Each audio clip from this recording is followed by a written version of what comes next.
I'm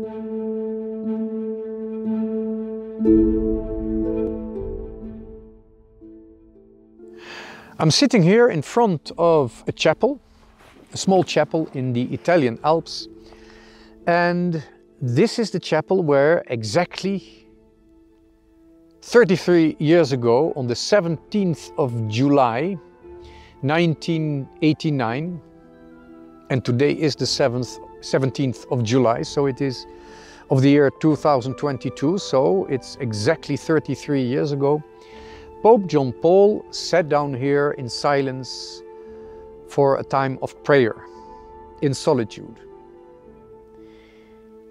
He was staying nearby and went for this walk in the mountains. And in this place, on this day, it's good to reflect about that solitude about which I talked in previous videos. That solitude, that abyss, where not only you find yourself, but it seems you're falling down without ever meeting a bottom, a lowest point. We've talked about that in the previous videos, and it's important to see that the solitude that we ask, that we create for ourselves, sometimes with some violence with respect to our own desires and our own feelings.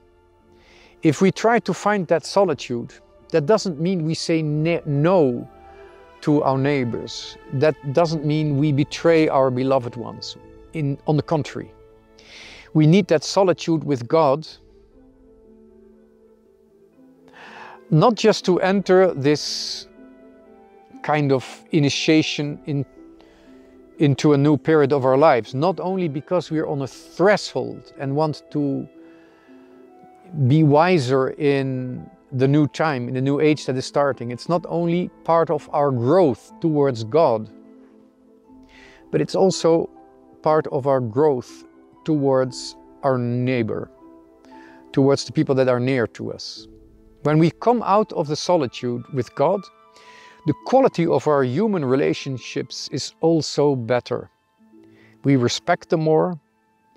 We have more force, more power, more strength to love them and be faithful. And also, we see them not just as they are, but also as they can be. Very often our human relationships are, well, we get accustomed to our friends, while in fact remaining a little bit at the surface, not receiving the other as a child of God, as a soul on its way to God. It's very easy to get drowned in human relationships where you possess each other. Very easily you then start manipulating each other, using each other. It's very easy to see other people that you call friends as business partners that are useful to you.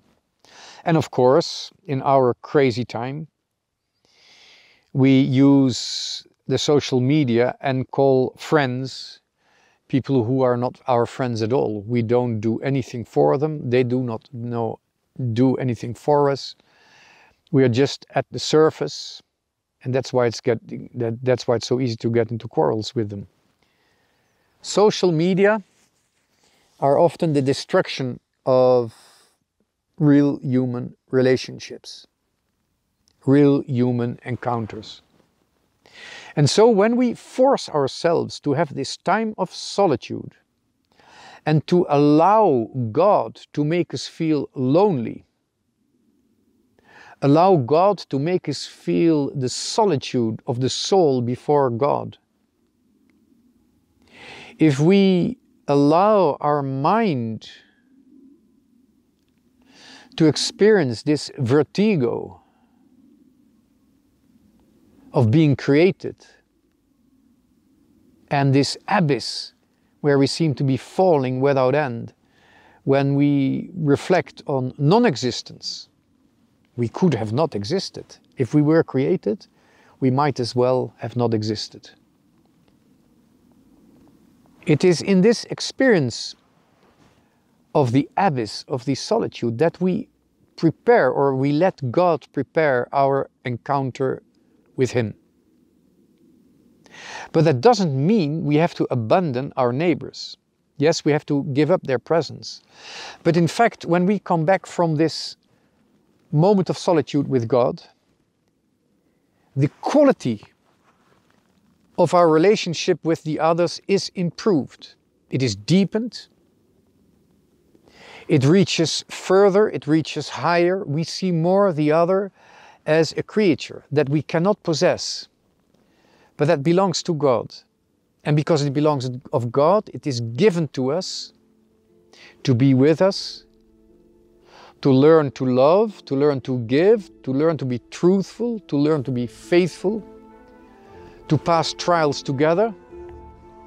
But we never possess each other. Love is never fusional. It never fuses souls into one. Even in marriage, when man and woman become one, that doesn't mean they possess each other as slaves or as another human being that has lost its personal responsibility and personal characteristics, its personal freedom, its personal truth.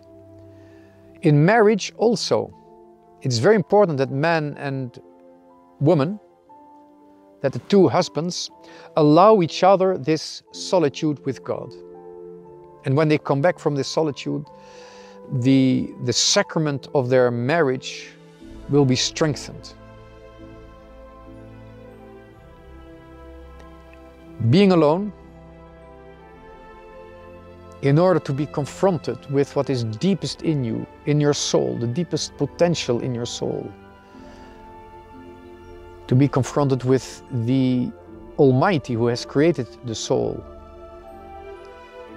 and who is faithful to this act of creation, the Almighty that has saved us and who is faithful to His act of salvation, of redemption. This confrontation is fruitful on all levels of our life. The trial might be really, really dark, but the love will be stronger than death, because it's a love that finds its source in the eternal existence of God.